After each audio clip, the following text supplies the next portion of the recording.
राधे राधे महाराज। महाराज जी, हमारा प्रश्न है कि मनुष्य के पास सब कुछ होते हुए भी ऐसा क्यों चाहता है कि उसे और मिले, जबकि उसे भी पता है कि खाली हाथ जाना है। हाँ, देखो, हमारी जो चाहत है उसको हमें समझना चाहिए। हमारी चाहत धन नहीं है। अगर धन से वस्तुएं न मिलती तो धन का कोई महत्व नहीं होता।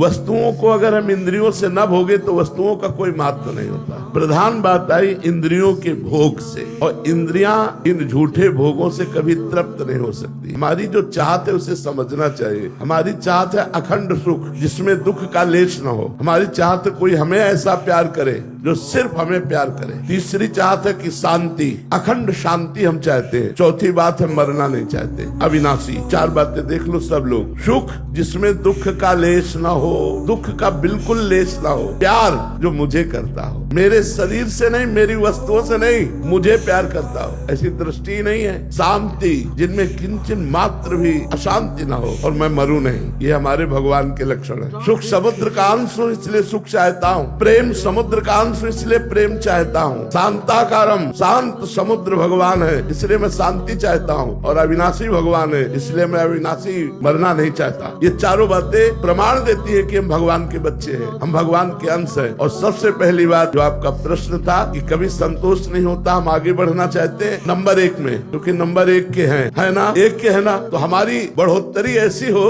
कि मैं 1 पे पहुंच जाऊं, चाहे बुरे मार्गों में हो चाहे अच्छे मार्गों में हो, क्योंकि अच्छे बुरे दोनों के बाप एक ही है, एक परमात्मा ही है। तो हमारी अंदर की चाह परमात्मा है, ना कि विषय। सुख, प्रेम, शांति और अविनाशी ये परमात्मा में है। अगर हम परमात्मा का सुमिरन करने लगे तो हमें संतोष प्राप्त, तृप्ति प्राप्त हो जाएगी और हृदय कह उठेगा अब कछ नाथ न चाही मोरे, दीन दयाल अनुग्रह तोरे। नहीं तो चाहे जितने रुपए हो जाए, चाहे जितना वैभव हो जाए, चाहे जितना भोग लो, कभी ऐसा नहीं कह सकते कि अब कछु नाथ न चाही मोरे। ये तभी होगा जब भगवान का नाम जप करोगे और भगवान के चरणों का हृदय में स्पर्श प्राप्त होगा भाव के द्वारा, तो रोम रोम आपका नाच पड़ेगा। जैसे मीरा जी कहती, पायो जी पायो मैंने राम रतन धन पायो। जब ये राम रतन धन आएगा तब आपका हृदय नाच उठेगा। चाहे जितना वैभव हो, चाहे जितना सुंदर मकान हो, फिर भी और प्राप्त करने की इच्छा होगी